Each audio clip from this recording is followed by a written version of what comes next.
हाय Ujala ji, Harshit, Roshni, Neha, Sheetal. Good morning everyone. मेरी voice clear है ना?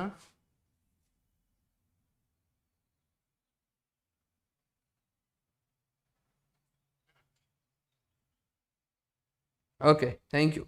सो welcome to India's largest e learning platform Earn Academy पर आप सभी लोगों का मैं बहुत बहुत स्वागत करता हूँ।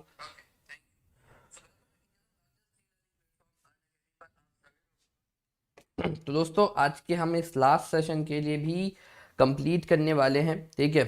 लास्ट मीन्स की अब इसकी जगह पे 2 दिन होंगी हमारी दूसरी क्लासेस डेट मीन्स की बचे हुए यूनिट्स हम यहाँ पे कवर करेंगे, ठीक है। फिर उसके बाद मेडाइवल के एमसीक्यूज हम कुछ दिन बाद शुरू करेंगे, ओके।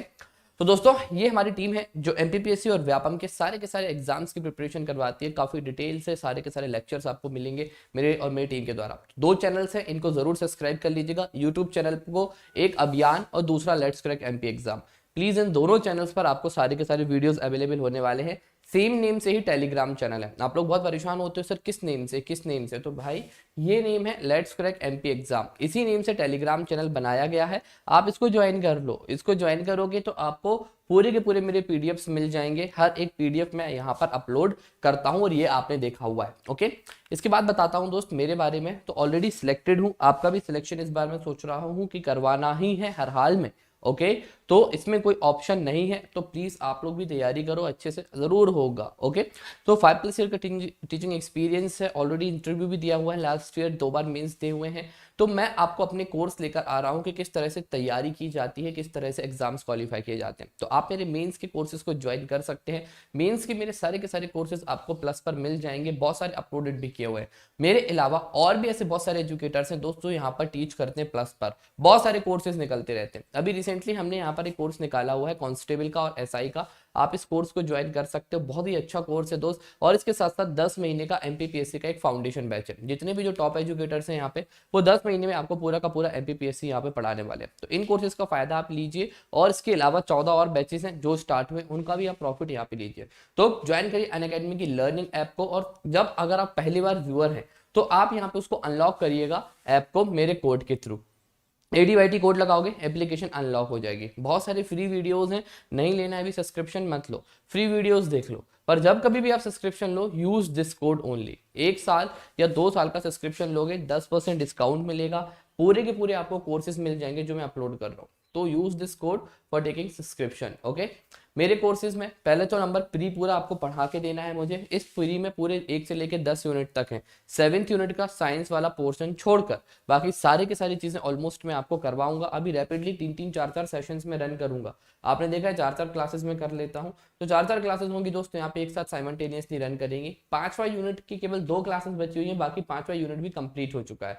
तो ये देखो, इतना सब कुछ मैंने पढ़ा दिया है। अब मेरी जो आने वाली सेशंस हैं वो रहेंगे यूनिट 10, यूनिट 6 और यूनिट 4। टाइमिंग रहेगी उनकी सुबह 7 बजे एक क्लास रहेगी। एक वर्क क्लास हो सकती है 4 बजे रहे, और एक क्लास हो सकती है मेरी 1 बजे के आसपास रहे। तो ये टाइमिंग रहेगी इन तीनों क्लासेस की। तो जल्द आपको ये तीनों क्लासेस मिलने वाली हैं। एक आध क्लास तो आपको शायद कल से ही मिलना शुरू हो जाएगी। तो प्लीज इन सेशंस को जरूर ज्वाइन करिएगा। और 10,000 एमसीक्यूज तो मिस ही मत किया करो, ठीक है। ये तो ये मान के चलिए, ये रामबाण चीज आपको मैं करवा रहा हूँ। यूनिट वाइज एमसीक्यूज करा रहा हूँ। मार्केट में भी कोई ऐसी एक बुक नहीं आती जहां पे आपको यूनिट वाइज एमसीक्यूज मिले। 10,000 हमारे लिए करना है, जिसमें से लगभग लगभग हमने एंशियंट हिस्ट्री के ये पूरे के पूरे 11-12 टेस्ट यहाँ पे कर लिए। 700-800 क्वेश्चन। आज लास्ट है पूर्व मध्यकाल, इसको आज आपको यहाँ पे करना है। और फिर दोस्त कल से जो हमारा शुरू हो जाएगा, कल दूसरा टॉपिक शुरू होगा यहाँ पे सेम टाइम पे, ओके। तो ये था हमारा टॉपिक पूर्व मध्यकाल। इसके अलावा 10:30 बजे आज क्लास है, इसमें आपको प्रमुख उद्योग पढ़ना है, ठीक है। अगले 3 दिन तक ही हमारा उद्योग वाला टॉपिक चलेगा। तो सिक्वेंस से सारी चीजें चल रही हैं। और एफएलटी सेशंस भी चल रहे हैं रात में। तो एफएलटी को भी ज्वाइन जरूर किया करें। 10 आई गेस ये 7वां इसका लेक्चर है। ज्यादा नहीं होंगे, 25 से 30 ही एफएलटीज होंगे। 3-4 हजार क्वेश्चन यहाँ कराऊंगा, ओके। चलो दोस्तों, तैयार हो जाओ। पहला क्वेश्चन आपके सामने आ रहा है, बड़ा इंपॉर्टेंट क्वेश्चन आ रहा है। बताइए, निम्नलिखित में से कौन शासक पृथ्वीराज चौहान के नाम से जाना जाता है? बहुत नाम सुना है हमने पृथ्वीराज चौहान जी का। क्या नाम था उनका एक्चुअल में, मतलब किस नंबर के थे वो? पहले, दूसरे, तीसरे जिन्होंने ठीक है, गौरी के साथ युद्ध किए हुए हैं, दो दो तराइन के युद्ध हुए हैं 1191 और 1192 में। क्या नाम से, कौन से नंबर के थे ये? वेरी गुड, तो पृथ्वीराज तृतीय, वेरी गुड शानू अंजलि मृगनैनी जी, वेरी गुड, थर्ड नंबर के। तो आइए इनके बारे में कुछ डिटेल में देखते हैं, डिटेल में इनके बारे में क्या लिखा हुआ है। तो दोस्तों पृथ्वीराज चौहान अजमेर के शासक रहे हुए हैं, ठीक है। ये देखिए, अब क्लियर दिख रहा होगा ना आपको, हाँ जी। तो अजमेर के शासक पृथ्वीराज चौहान है ना, 1177 से 1192 तक इन्होंने शासन किया हुआ है। इनका एक्चुअल नाम क्या था? पृथ्वीराज चौहान। तो ये नाम से प्रसिद्ध थे, पर इनका जो एक्चुअल नाम था वो था पृथ्वीराज तृतीय। ओके, नेक्स्ट क्वेश्चन बताइए। ताम्रपत्र लेख दर्शाते हैं कि प्राचीन काल में बिहार के राजाओं का संपर्क था। आपको ये बताना है, बहुत सारे ऐसे ताम्रपत्र प्राप्त हुए हैं जिनसे पता चलता है कि बिहार के जो राजा थे वो दूसरी जगह ट्रेड करके भी राजाओं से संबंध बनाते थे। तो कहाँ के राजाओं के साथ संबंध थे? बिहार के राजा के साथ। हाँ जी, दोनों जगह युद्ध हुए हैं यही।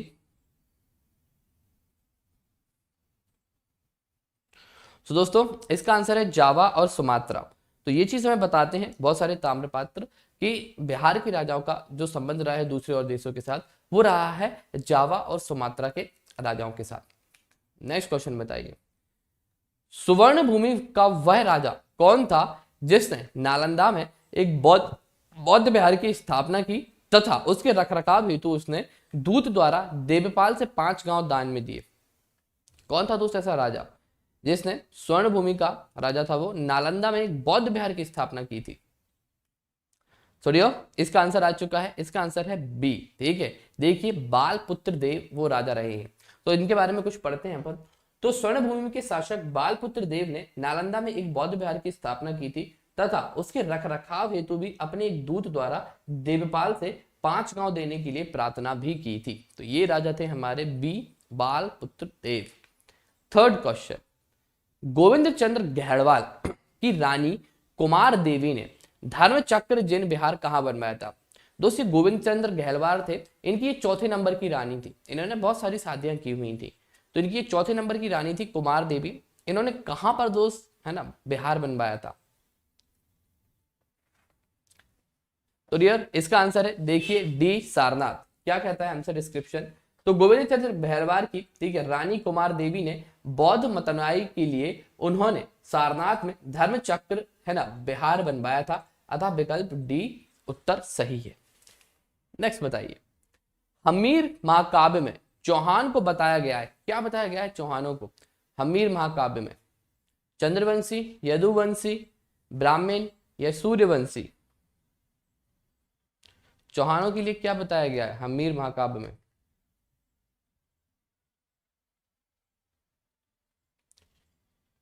तो दोस्तों इसका भी आंसर है डी, सूर्यवंशी। देखिए आंसर क्या कहता है। तो हमीर महाकाव्य में चौहानों को सूर्यवंशी बताया गया है। हमीर महाकाव्य और पृथ्वीराज विजय के अनुसार चौहान सूर्य के पुत्र चौहान नामक अपने पूर्वज वंश के थे। ओके, सो इसका आंसर है डी। नेक्स्ट क्वेश्चन बताएं। आहला उदल संबंधित थे। मेहर में हम लोगों ने बहुत रागे सुनी इनकी, ठीक है, जो राग आती थी कितनी अच्छी राग थी। 52 युद्ध करे थे इन्होंने। भय प्रकट शारदा, टिंग टिंग टिंग टिंग ने ने ऐसे करके थी ना, बहुत सुनती थी। हमारी मम्मी भी बड़ी बड़ी सुबह सुबह बजाती है, जो लेडीज गाती है वो। तो डियर इसका आंसर आ गया है, ठीक है। देखिए इसका आंसर है बी, महोबा से। देखिए तो आला उदल महोबा से संबंधित थे। ये चंदेल शासक, ठीक है, परमल देव के है ना सेना नायक थे, जो कि 1182 में पृथ्वीराज चौहान के आक्रमण का उलटकर सामना करने के बाद वीर गति को प्राप्त हो गए थे। तो ये थे हमारे राजा जी। नेक्स्ट बताएं। पृथ्वीराज रासो किसने लिखी थी? बड़ी अच्छी लगती है वो, बहुत सुनी है मैंने तो। पृथ्वीराज रासो कौन थे? पृथ्वीराज रासो किसने लिखी थी? कल्लर ने, जैनिक ने, बिल्हड़ ने या फिर चंद्रबरदाई ने?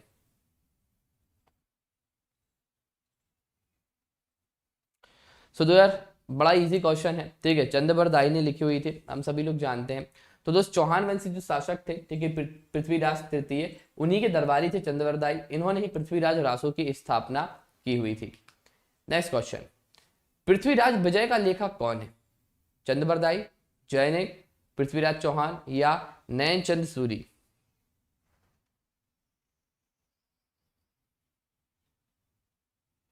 ये बात तो बिल्कुल सही है बाजीराव जी, गाने में थोड़ा सा हमारा हाथ तंग है, तंग नहीं बेतंग है बिल्कुल भी। गाना के लिए तो गला मेरा मतलब बना नहीं है। तो इसका आंसर है जैनिक। ठीक है, तो पृथ्वीराज विजय के जो लेखक रहे वो जैनिक रहे हैं। बहुत अच्छा वर्णन किया है दोस्त इन्होंने इनके कार्यकाल का।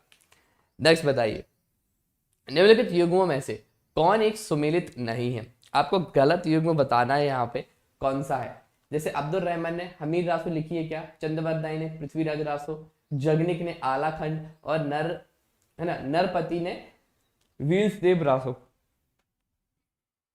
हालांकि गा तो लेता हूं थोड़ा बहुत, शौक है मतलब, वैसा नहीं। तो इसका आंसर है दोस्त ए। ठीक है, हमीर रासो की रचना सारंगधर ने की थी। ठीक है, तो ये इसका आंसर गलत था। हमीर रासो की रचना अब्दुल रहमान ने नहीं, किसने की थी? सारंगधर ने। नेक्स्ट क्वेश्चन बताइए, निम्नलिखित राजपूत वंशों में से किसने 8वीं शताब्दी में, ठीक है, दिल्ली का शहर की स्थापना की थी?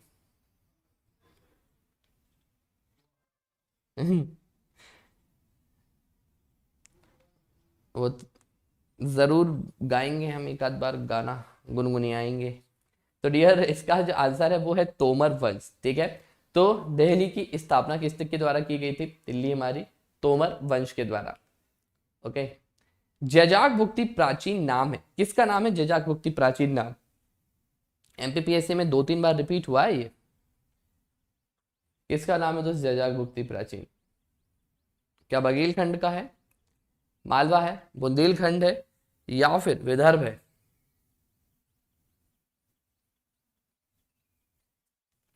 सुमाइडिया, इसका आंसर है सी। ठीक है, जजाक भुक्ति बुंदेलखंड का प्राचीन नाम है। किसका नाम है प्राचीन? बुंदेलखंड का। नेक्स्ट क्वेश्चन बताएं, दंगदेव किस वंश का शासक था?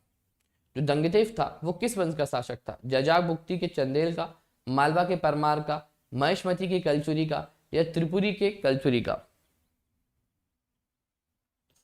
दंगदेव।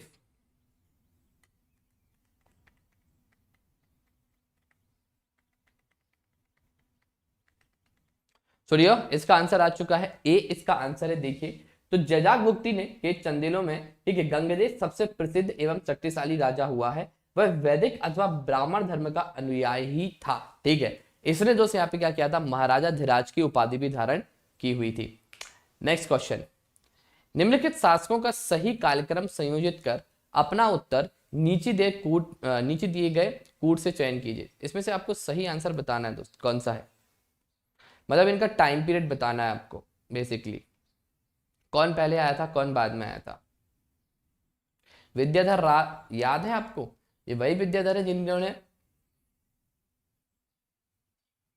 मोहम्मद गौरी से युद्ध किया हुआ था, साउथ के थे ना ये। ठीक है, विद्याधर। तो दोस्तों इसका आंसर देख लीजिए, इस तरह से इनका कालक्रम आएगा सी। पहले यशोवर्मन जी आएंगे, उनके बाद हमारे घंटा जी आएंगे, फिर विद्याधर, और फिर कीर्ति वर्मा। ये इनका सही कालक्रम कहलाया जाएगा। नेक्स्ट क्वेश्चन, बड़ा इजी क्वेश्चन, चित्तौड़ के त्रिभुवन नारायण मंदिर में किसने बनवाया था? चित्तौड़ का त्रिभुवन नारायण मंदिर किसने बनवाया था? राणा प्रताप ने, राजा दंग ने, परमार राजा भोज ने, या पृथ्वीराज चौहान ने?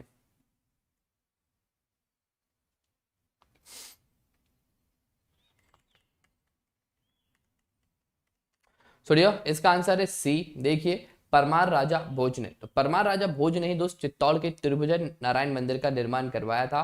भोज ने अनेक पुस्तकों की भी रचना दोस्त यहाँ पे की हुई थी। ये इनके द्वारा लिखी गई कुछ किताबें आपको दिख रही हैं। ठीक है, जैसे सरस्वती कर्णभरण, श्रृंग प्रकाश, प्रकृति व्याकरण। ये बहुत ही मतलब अद्भुत प्रतिभा के धनी थे। लोग कहते हैं कि जब इनकी डेथ हुई थी तो एक मतलब हकीकत में एक जो दिया था वो बुझ गया था। ठीक है, जो बहुत सारी प्रतिभाओं का धनी था।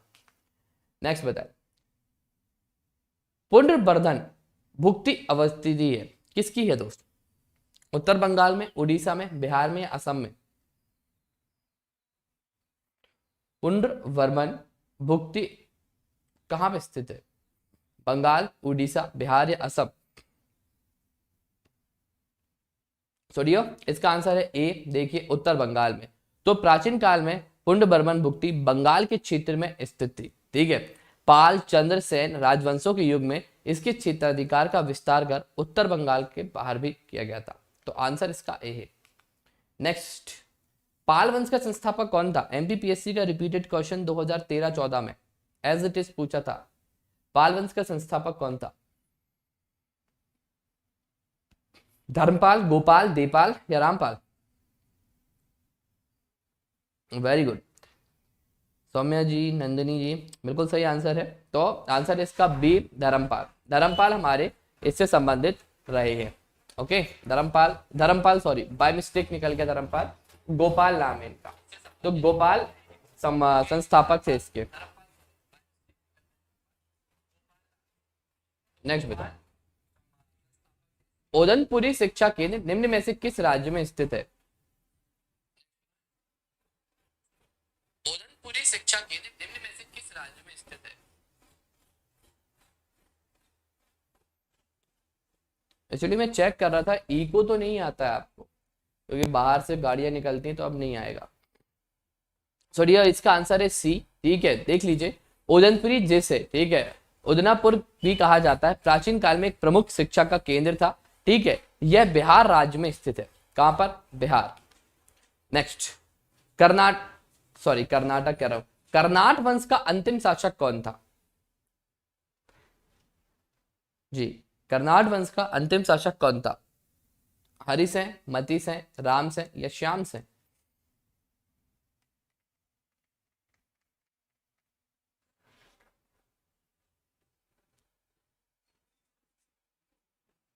राहुल जी, बड़ा अच्छा लग रहा है खुद की क्लासेस, वो तो नॉर्मली हमेशा ही देखता हूँ, ठीक है, देख जाता है। अब वो कैमरा कहीं और है, लैपटॉप कहीं और है, अब कैमरे से मैं देखता हूँ तो फिर लैपटॉप हट जाता है, इसलिए ठीक है, बस जल्द इसका भी एक अरेंजमेंट कर दूंगा मैं।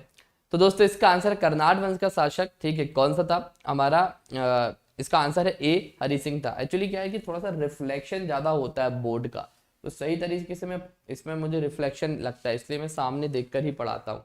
ठीक है, तो दोस्त इसका आंसर है हमारा ए, हरिशंकर देव। ठीक है, टाइम पीरियड इनका 1284 से लेकर 1325 तक का। नेक्स्ट बताएं, विक्रमशिला नामक प्राचीन विश्वविद्यालय की स्थापना किसने की थी? ये क्वेश्चन एमपीपीएससी में काफी बार आया हुआ है। विक्रमशिला, ठीक है, विद्यालय की स्थापना किसने की थी?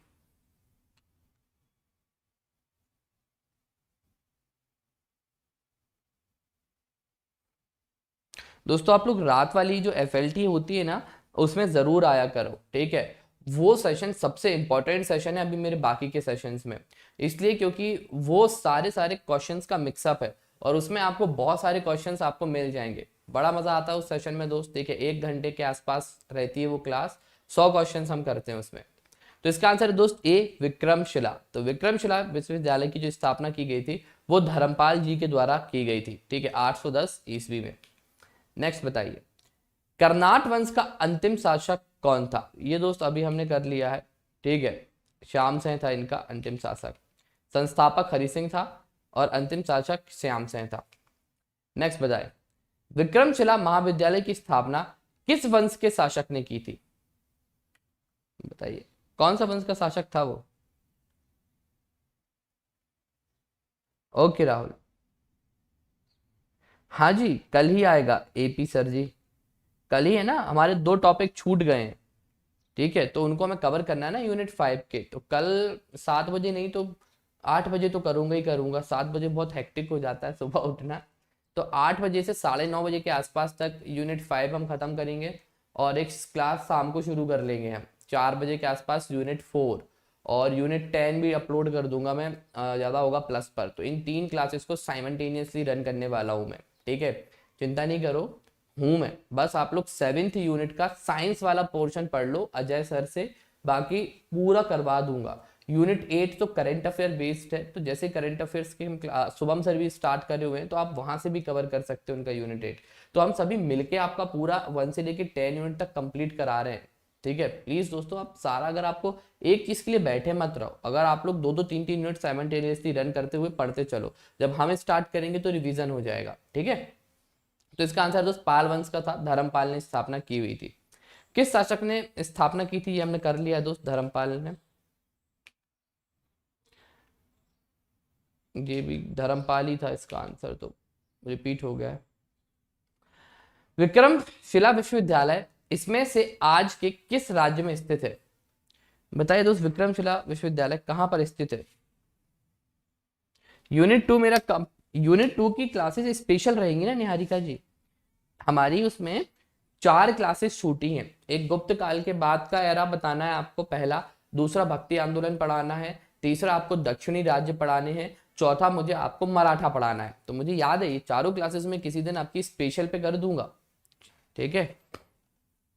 एक काम करता हूँ, ये क्लास में शाम को 7 बजे डाल देता हूँ स्पेशल पे, ठीक है। शाम को 7 बजे से हम कर लेंगे तो ये वाला पोर्शन भी खत्म हो जाएगा, ठीक है। एक एक चीज कंप्लीट होगी, डोंट वरी, मैं बिल्कुल याद रहता है, मैं आगे नहीं जाऊंगा, आपको पढ़ाकर ही जाऊंगा, ठीक है। तो इसका आंसर दोस्त ए बिहार में। नेक्स्ट बताइए, ठीक है, निम्नलिखित स्थानों में से कौन सा स्थान पूर्व मध्य काल में शिक्षा का केंद्र नहीं था? इसमें से नहीं बताना है कौन सा केंद्र नहीं था।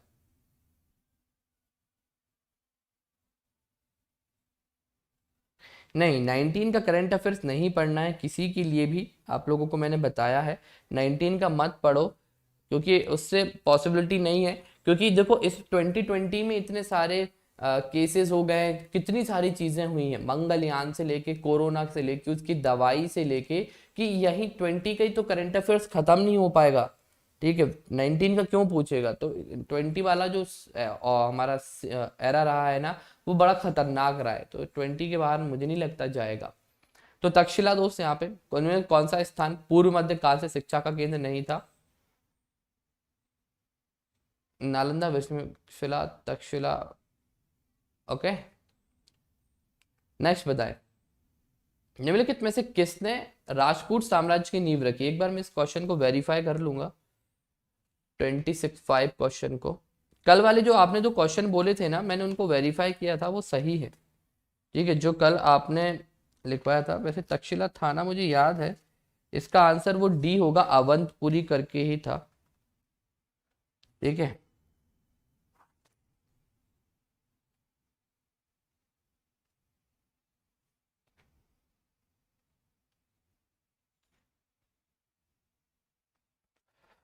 सोडिया बताइए, इसका आंसर क्या है सेकंड वाला? हाँ वही मैं कह रहा हूँ गौरव, वो अवंतपुरी लग रहा है मुझे इसका आंसर, वो एक बार मैं देख, उदंतपुरी सॉरी, ठीक है इसका आंसर, क्योंकि नालंदा, विक्रमशिला और तक्षशिला में तो चाणक्य जी पढ़े हैं ना हमारे, ठीक है, तक्षशिला में, तो इसलिए ये था, इसका आंसर डी होना है, उदंतपुर होगा इसका आंसर, वो गलती से तक्षशिला हो गया है, ठीक है। तो इसका आंसर तो डी ही है, उदंतपुर ही है, क्योंकि ये तीनों के तीनों विश्वविद्यालय हैं हमारे, ठीक है, उदंतपुर है इसका आंसर, डी। नेक्स्ट बताएं, 27, निम्नलिखित में से किसने हिरण्यगर्भ धार्मिक कार्य कराया था? हिरण्यगर्भ जानते हो? हिरण्यगर्भ धार्मिक कार्य का मतलब दोस्त बेसिकली ये होता है कि ऐसा कहा जाता है कि दुनिया में जितनी भी चीजें बनाई गई हैं, ठीक है, इनकी उत्पत्ति हुई है। तो उत्पत्ति कहाँ से होती है? किसी भी चीज की गर्भ से होती है, ठीक है। तो हिरण्य धर्म का मतलब धार्मिक कार्य जो होता है, उसका मतलब ये होता है कि जहां से जिस भी चीज की उत्पत्ति हुई है ना, उसके लिए सम्मान प्रकट करे, धार्मिक अनुष्ठान दे। तो ये जो करवाया था दंती दुर्ग ने करवाया था, हिरण्यगर्भ का धार्मिक कार्य। नेक्स्ट बताएं, निम्नलिखित में से किसने अपने पिता के अभियानों के क्रम में छावनी, है ना, सैनिक छावनी में पैदा हुआ था? कौन था दोस्त ऐसा? हाँ उसका आंसर सी गलत लिखा है 25 का, मैं सुधार दूंगा उसको, ठीक है। हाँ देख लूंगा मैं एक बार उसको, देश प्रेमी जी। तो उसका आंसर है दोस्त देखिए ए, ठीक है, अमोघ वर्ष राजपूत। आइए हम इसके बारे में पढ़ते हैं क्या है। तो राजपूत राजा अमोघ वर्ष का जन्म 800 ईस्वी में, ठीक है, नर्मदा नदी के किनारे श्री भवन नामक स्थान पर सैनिक छावनी में हुआ था। इस समय इसके पिता राजपूत राजा गोविंद तृतीय उत्तर भारत के सफल अभियानों में दोस्त यहाँ पे क्या थे, उनके बाद वापस लौट रहे थे। नेक्स्ट बताएं, महान तम प्रतिहार राजा कौन था? सबसे महान प्रतिहार राजा कौन सा मिलेगा आपको? मैं आप लोगों को बता रहा हूं, एक्चुअली क्या है कि ये जो आपकी क्लासेस है ना, ये पावर पॉइंट 19 में पहले बन गई हैं, ठीक है, ये 19 में बन गई। अब चूंकि मेरे डिस्प्ले में 16 है, तो जब किसी 19 की फाइल को अगर आप 16 में चलाते हो तो उसके फॉन्ट की गड़बड़ ही हो जाती है। तो इसलिए आपको थोड़ी सी जो पीडीएफ मिलती है ना जी, कभी बॉक्स के बाहर वर्ड आ रहा है, वो इसलिए मिल रहा है क्योंकि इसमें एमएस दूसरा है और जिसमें से मैं फाइल बनाता हूँ वो एमएस दूसरा है। तो आज मैं इसको अपडेट कर दूंगा, तो आपको जो रात वाली क्लास होगी 10:30 वाली नहीं, रात वाली क्लास, उसमें अपडेटेड मिलेंगी ये पीडीएफ। जैसे पहले दिखती थी ना अच्छी अच्छी, वैसे ही अच्छी अच्छी दिखेंगी। तो इसका आंसर है दोस्त ए। ठीक है, राजकूट राजा अमोघ वर्ष, ये हमने कर लिया था। ओके, नेक्स्ट बताएं, महानतम प्रतिहार राजा कौन था? तो इसको दोस्त हमने कर ही लिया है। अरे यार ये नहीं किया था, चलो कोई नहीं, 30 बता दो। गुर्जर प्रतिहार शासकों में से किसकी उपाधि आदिवाराह थी? हाँ मतलब वही अच्छी, बताइए दोस्त। आज भी मैं अपने बचपन के काफी शब्दों को बोला करता हूँ, आज भी मैं बिस्किट नहीं कहता हूँ, आज भी मैं बोलता हूँ मम्मी कुट कुट खिलवा दो। तो डियर इसका आंसर है बी, मीर भोज। देख लीजिए मीर भोज। तो मीर भोज, ठीक है, गुर्जर प्रतिहारों का सर्वाधिक शक्तिशाली शासक रहा है। ठीक है, वैष्णव धर्म को ये मानने वाले थे। ओके, नेक्स्ट 31 बताएं, निम्नलिखित में ऐतिहासिक व्यक्तियों के नाम कालक्रम बताइए। बताना है आपको यहाँ पे सीक्वेंस वाइज, कौन सा पहले आया था, फिर कौन सा उसके बाद, कौन सा उसके बाद। अब ये नहीं है कि पानी को भी मैं मम मम कहने लगूंगा, वो इतना है, एक आध वर्ड चलता है।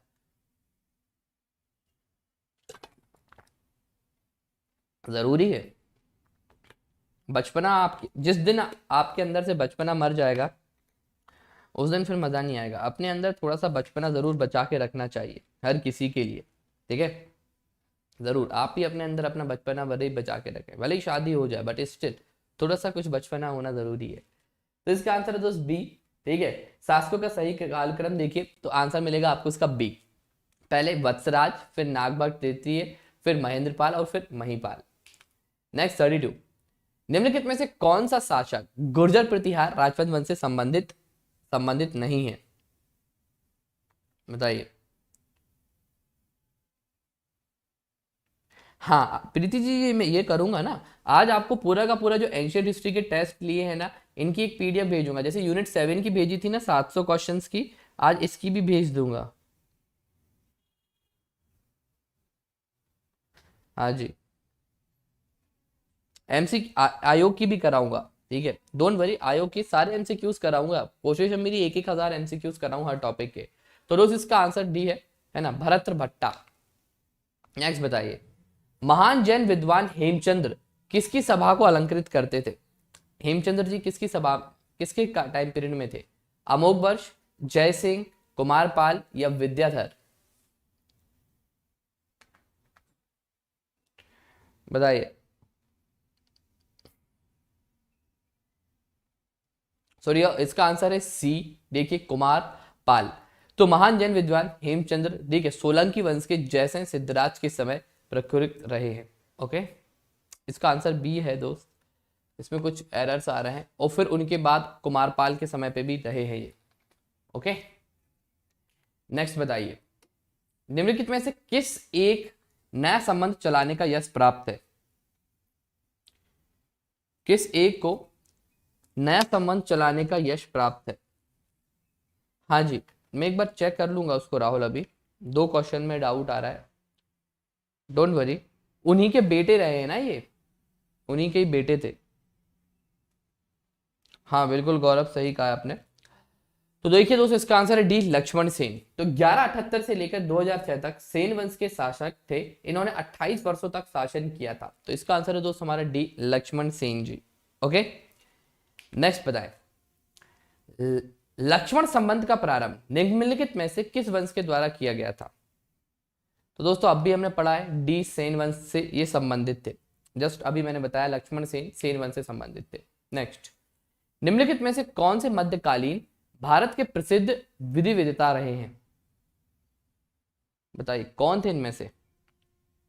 उग्रदास जी, सान्या, शालिनी, प्रीति, शिवम, विज्ञानेश्वर, राजशेखर, हेमचंद्र या जी मूल बहान? सोडिया, इसका आंसर है 1, 2 और 4। राजशेखर इससे संबंधित नहीं रहे हैं। ओके, नेक्स्ट, महान संस्कृत के नाटककार राजशेखर निम्न में से किसके दरबार में थे? विधि विजेता नहीं थे ना ये, ठीक है, नाटककार रहे हैं ये राजशेखर जी। सी नहीं है, उस सी मतलब कि जो राजशेखर जी थे ना वो उससे संबंधित नहीं थे, क्योंकि राजशेखर जी किसके थे? एक नाटककार थे बड़े, विधि विजेता नहीं थे वो। तो डियर इसका आंसर बताएं। इसका आंसर है महिपाल। तो ये महिपाल के टाइम पीरियड पे हुआ करते थे, ठीक है, क्लियर। नेक्स्ट 38, गुर्जर प्रतिहार वंश की स्थापना किसने की थी? बताइए, हर्षवर्धन, वत्सराज, मेरबोस या नाम प्रथम? गुर्जर प्रतिहार वंश की स्थापना।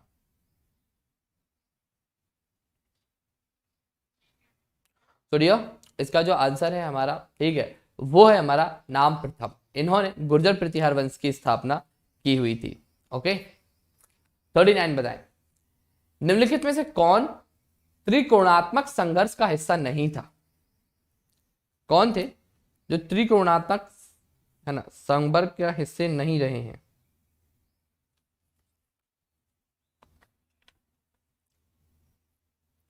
तीन क्वेश्चंस मैंने लिखे हैं अभी डाउट में, 25, 35 और 39। डोंट वरी, इनको हम चेक कर लेंगे।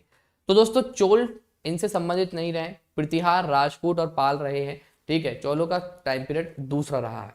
ओके, नेक्स्ट क्वेश्चन, महोदया किसका पुराना नाम है? महोदया किसका पुराना नाम है? इलाहाबाद, कन्नौज, खजुराहो या पटना?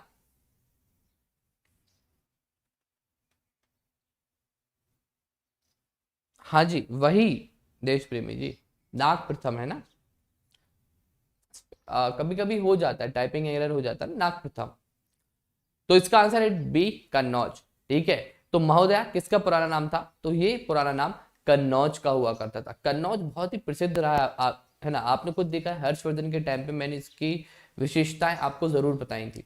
तो हिस्ट्री के मेरे 64 वीडियोस अपलोडेड है, प्लीज इन वीडियोस को एक बार व्यू जरूर करिएगा, बहुत इंपॉर्टेंट वीडियोस बनाए मैंने आपको वो।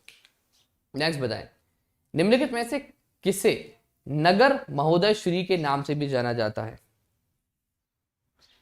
बताइए, उजाला जी, सालनी सिंह जी, निहारिका, नंदनी जी, उग्रदास, क्या रहेगा इसका आंसर?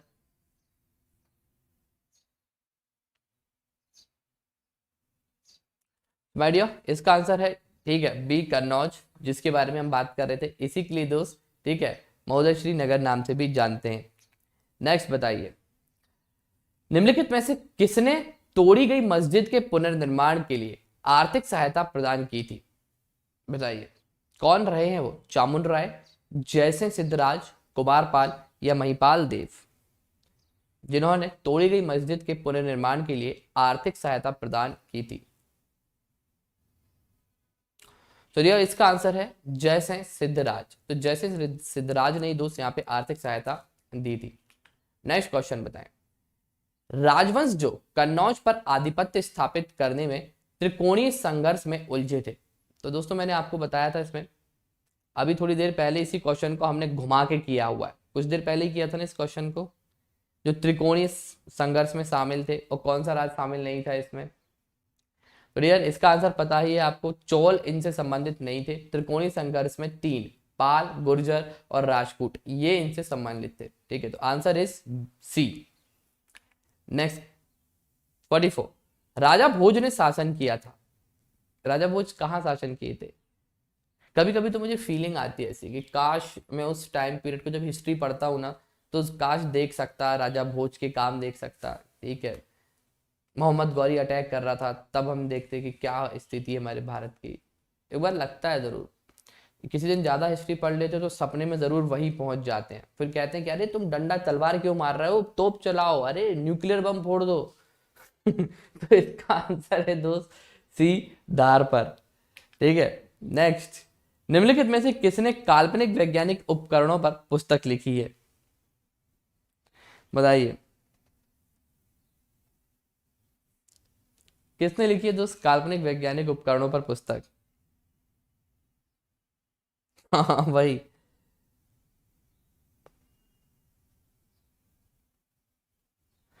सागर रियासत के सम्राट। टाइम मशीन, अरे नहीं, बड़ा मजा आता है। एक आध बार इतिहास को जरूर मतलब जीने का कभी ऐसा मौका मिले। अब ये मुश्किल है दोस्त। अब तो पता है आपको, हमारी जो जनरेशन चल रही है ना, इसके आने वाले जो 3-4 साल बाद और होंगे, मतलब हमारे जो है ना ग्रेट ग्रैंड सन होंगे, ठीक है, ग्रेट ग्रैंड सन रहेंगे, उन लोग के टाइम पीरियड तक बहुत कॉमन हो जाएगा ये चंद्रमा वगैरह और मंगल वगैरह की यात्रा, ठीक है।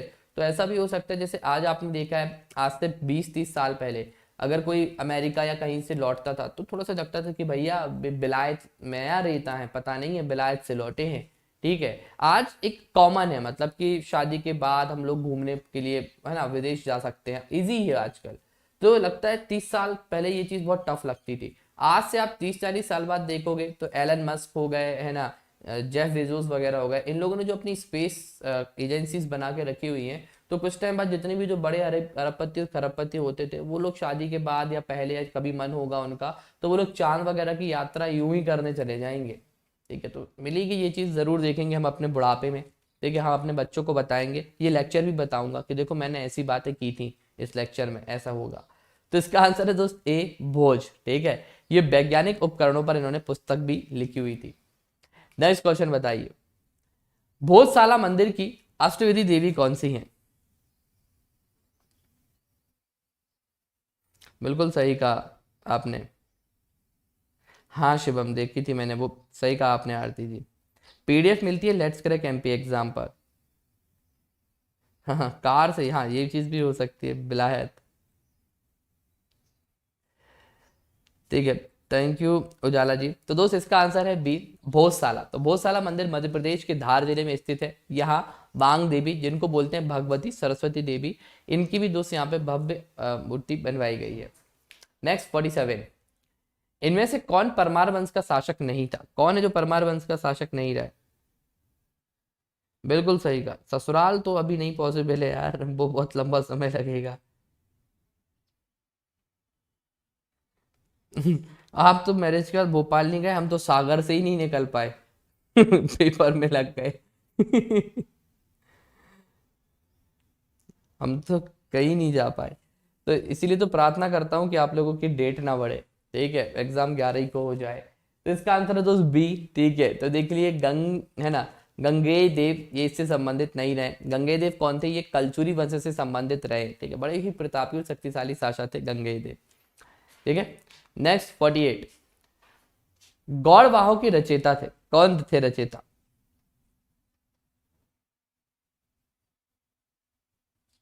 बताइए। गढ़वाहों के रचयिता कौन रहे? हरिसेन, वाकपति, आर्यभट्ट या बाणभट्ट?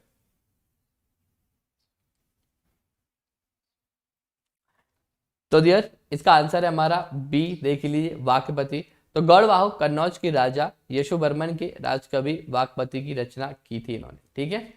तो ये रहे हैं। नेक्स्ट सेकंड लास्ट क्वेश्चन, मध्यकालीन भारत के आर्थिक इतिहास के संदर्भ में शब्द जिसका नाम था अर्घट्टा किससे निरूपित करता है? सही है।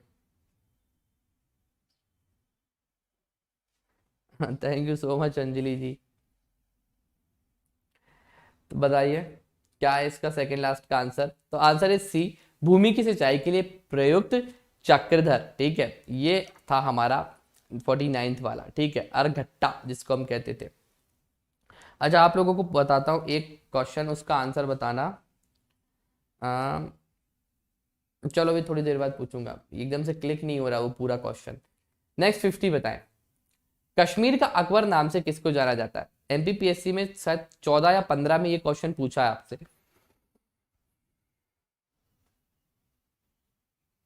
बताइए, कश्मीर का अकबर किसको कहते हैं? कश्मीर का अकबर। तो इसका जो आंसर, अच्छा कुछ क्वेश्चंस ऐसे आते हैं। तो दोस्त जैनुल आबादीन जी, ठीक है, जो रहे हैं, इनको कश्मीर के अकबर के नाम से जाना जाता है। एमपीपीएससी में एज इट इज इनके नाम का ये क्वेश्चन आया हुआ है। तो फाइनली दोस्त हमारा आज खत्म होता है एंशियंट हिस्ट्री के लगभग लगभग 750 एमसीक्यूज हमने खत्म करा दिया। कल दोस्त 7 बजे नहीं, हो सकता है 8 बजे में क्लास कर दूं, ठीक है। तो 8 बजे जो बचे हुए 2 टॉपिक है हमारे यूनिट 5 के, उनको हमें कवर करना है। तो थोड़ी सी ये पेशेंस रखिएगा, बड़ी क्लास हो सकती है ये, क्योंकि लगभग 1.5 घंटे के आसपास भी ये क्लास जा सकती है, क्योंकि 2 टॉपिक्स बचे हैं, बजट वाला हिस्सा ही बचा है, थोड़ा सा बड़ा है, तो उसको हमें पढ़ना यहाँ पे पड़ेगा। तो यूनिट 5 आपको तैयार पढ़ेंगे कल हम, 2 टॉपिक इसके बचे, तो इसको हम कर देंगे खत्म।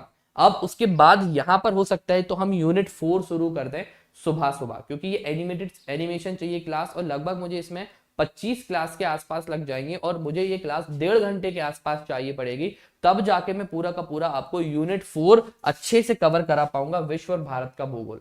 तो इसको हम सुबह 8 बजे ही करेंगे, और कम से कम 1 घंटे प्लस की ही होगी ये क्लास, 1 घंटे प्लस से कम नहीं होगी ये क्लास, क्योंकि 20 तारीख तक तो ऑलरेडी हमारे लिए 10:30 वाला शेड्यूल भी अपना चलना है, ठीक है।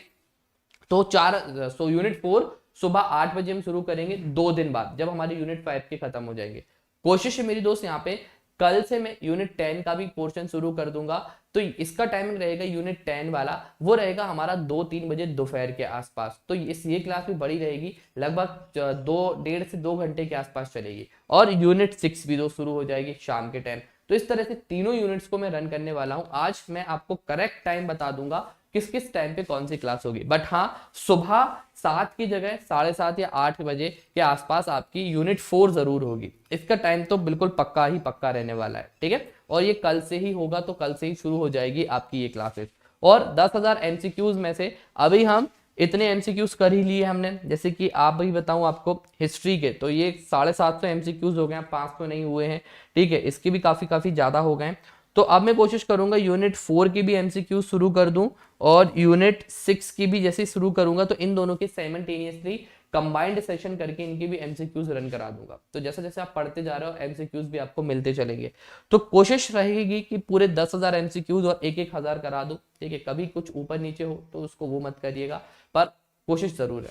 अब ये टॉपिक पूरा खत्म हो चुका है, ठीक है। अब यहाँ पे मिडाइवल हिस्ट्री शुरू होगा, टाइमिंग दूसरी रहेगी। अब 10:30 बजे एक और क्लास है, वो है हमारी मध्य प्रदेश के प्रमुख उद्योग।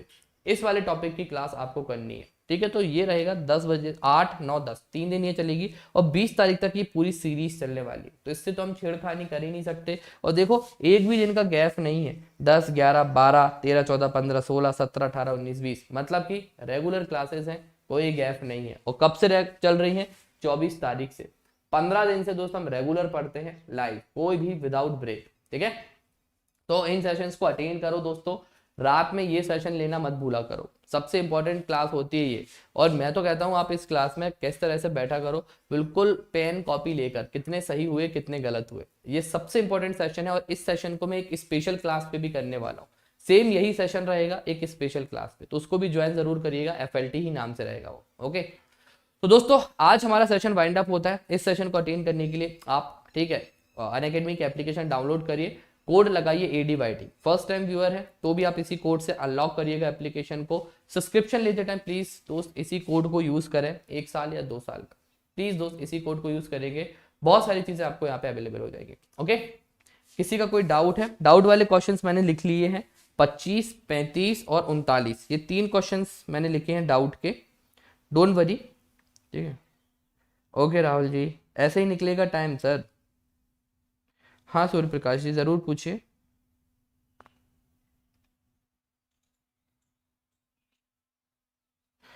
सूर्य Prakash ji revision is the key, revision करोगे आप 4-5 बार हो जाएगा।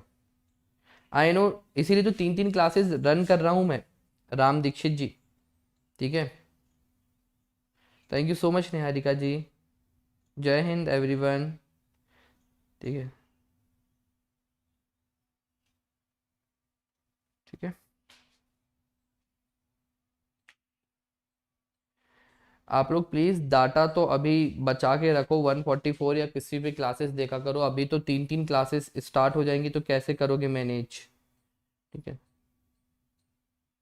FLT में गौरव आप उन टॉपिक्स को देखो जिसमें आपके क्वेश्चन सही नहीं आ रहे हैं, ठीक है। दूसरा वो टॉपिक देखो जो आपने पढ़ रखा है और फिर भी गलत क्वेश्चन हो रहा है, उन टॉपिक्स का रिवीजन करो, अपने आप एनहेंस हो जाता है FLT में रिजल्ट। हाँ जी, 10:30 की क्लास पे मिलते हैं हम, यूट्यूब पर रहेगी वो सुबह वाली क्लास, तो यूनिट 4। और स्पेशल हो सकता है वो आपकी, सॉरी प्लस पे हो सकता है आपकी यूनिट 6 हो जाए, और यूनिट 10 आपकी स्पेशल पे आ जाए, कुछ इस तरह से रहेंगी क्लासेस, ओके। अभी 9 के एमसीक्यूज की मैं पीडीएफ तो दे चुका हूँ, 450 क्वेश्चंस दे दिए हैं आपको। ठीक है, थैंक यू सो मच सूर्य प्रकाश जी। तो दोस्तों 10:30 बजे मुलाकात करते हैं हम, ठीक है, अपने एमसीक्यू वाले सेशन में 10:30 बजे। डोंट वरी, मैं करवा दूंगा आपका, आई नो, सारी चीज़ें करवा दूंगा, बेफिक्र रहिए आप।